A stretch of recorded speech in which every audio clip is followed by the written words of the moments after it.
Hey, what's up guys? Welcome back to the show. In this video, I'm going to get into a little bit about the NFT market, what's going on right now, and then I have 3 projects for you guys that look pretty bullish that are coming off in the next couple of days.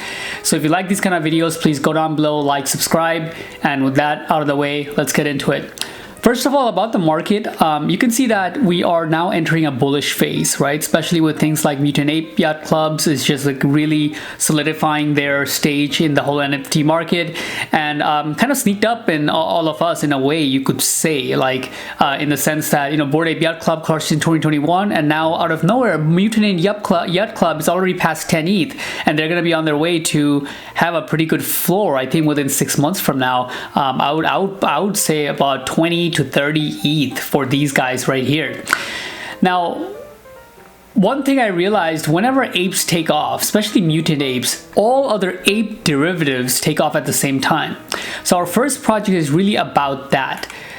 Based on the sales I'm seeing on the mutant apes, and it's really climbing right now, I think this is one of the NFT projects that's going to be really doing well with this. Ape Dads. So if you guys remember, some time ago there was a NFT project with Crypto Dads, and that just took off and did pretty well. It went to 1 ETH within the same day, just by that team alone, meaning the team wasn't really exceptional. They didn't really put together anything crazy. They just came and launched a project. There was relatively early, but all the dads came in, and you know, there was college professors saying, oh, I just made this much money, and then shared it with the other students. And it was like pretty little good community over there for some time. Had a high distribution, okay, you know, amongst that, I mean, a high distribution of NFTs amongst crypto dads.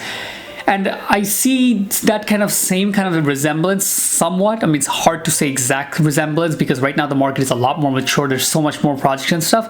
But I think this is something that's gonna do pretty well, especially with the fact that they're not really trying to, you know, just do some kind of like hype marketing and get it, you know, a lot of paid influencers on the place or anything like that. It's pretty stealth, as much as stealth these days can be.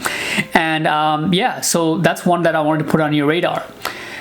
Next project here I have is what is called Wax Bones. So this one is pretty interesting. It's basically, you know, one of the projects that's been in the space for some time, but they have taken their time to really grow. So I'll read you a little bit about this. You can say that they've been in the space since February, and slowly have been organically growing and building their community since then with weird kind of graffiti types drawings. It's just not him, but there's a few other artists in place, and this is somebody who's like a real artist, right? They're really an artist, and they do works with other artists, right? Like he was involved in another NFT where he just did a one-on-one and basically, you know, created something like this, and it was with a bunch of other artists. Right, so the reason why I like this is because it's a little bit interesting, because it's not just, you know, one artist, one community manager, one owner trying to just, like, you know, do some kind of drop. There are like a lot of artists involved, and they really make it a lot about the art. So I know it's sometimes scary in these markets to get into projects that are only art because of, like, you know, what happens to it without utility.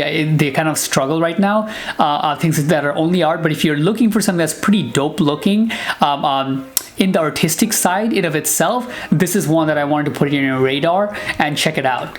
All right, Wax Bone Zone.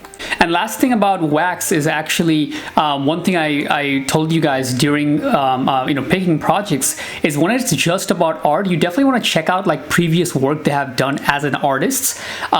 So for example, for this person, you know, you can see that they did this kind of work. Check it out, what it kind of looks like, the type of style they have, and you want to make sure that you kind of at least like the work that they have. And I know everybody says that, you know, I just pick what I like. That's not true. What I mean when I say that is that you should know some people in the space that are like art critics, or are really able to tell what kind of art, you know, is like has a high taste, or whatever you want to call it, you know, really good at telling good art, and what they think about the space. Usually they're pretty vocal if you know them, if you follow a few people like that on Twitter and whatnot. If you don't, and if they're not being vocal, you can always message them and see what they think about it. People like this are always kind of interested to be, you know, like to know let know their opinion whenever it is asked for. So that is this one. Now for the third one, guys, you know, I think with me and number 3, this one is a banger. All right, so Critterz white paper. Critterz is the project that we're talking about. Okay, so if I go all the way to the top, you can see that this is their Twitter page, right? A fully on-chain art that grant access to exclusive Minecraft world.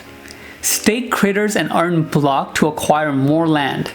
This is some stuff right here.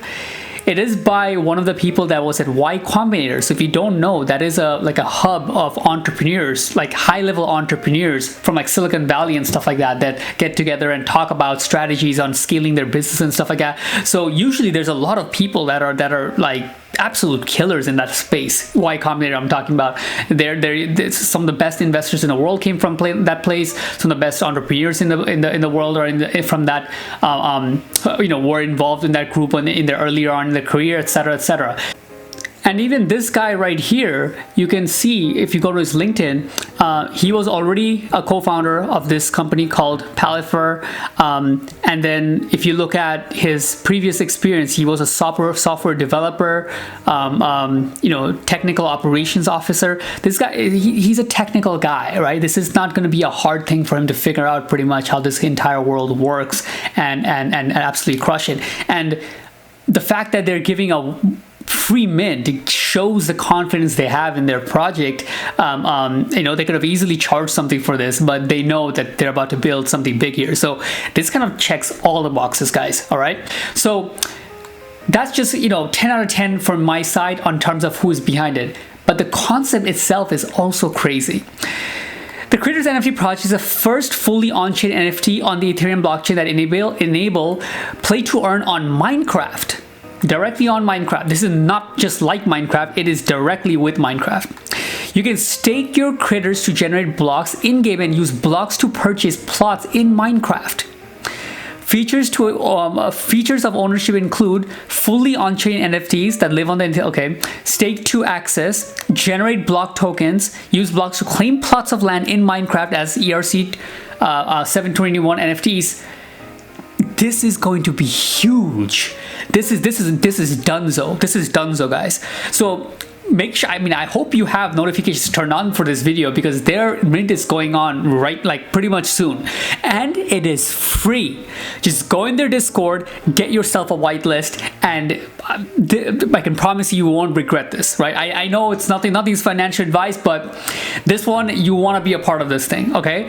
So I'll leave it at that, guys. Hopefully you like these kind of videos. I wanted to keep it short and sweet and just kind of let you know what this is about.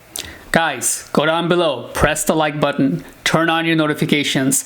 If you look at the calls I've been making for the last couple of weeks, months, I haven't been doing this for so long, but if you look at my calls, I don't just make calls to make calls, right? And I tell you guys really like forefront that when I'm really bullish on something. And if you look at the ones that I've set this kind of emphasis on, you'll see that, pretty much, I don't know if we had a one that flopped, to be honest. You can go back and check and mark my words on it.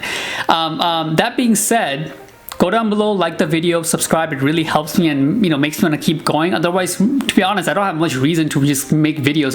Pretty much most of my time is going into investing, and that's what I like to do. But that being said, let me cut this video. Thanks for watching once again. Like and subscribe. I'll talk to you guys soon.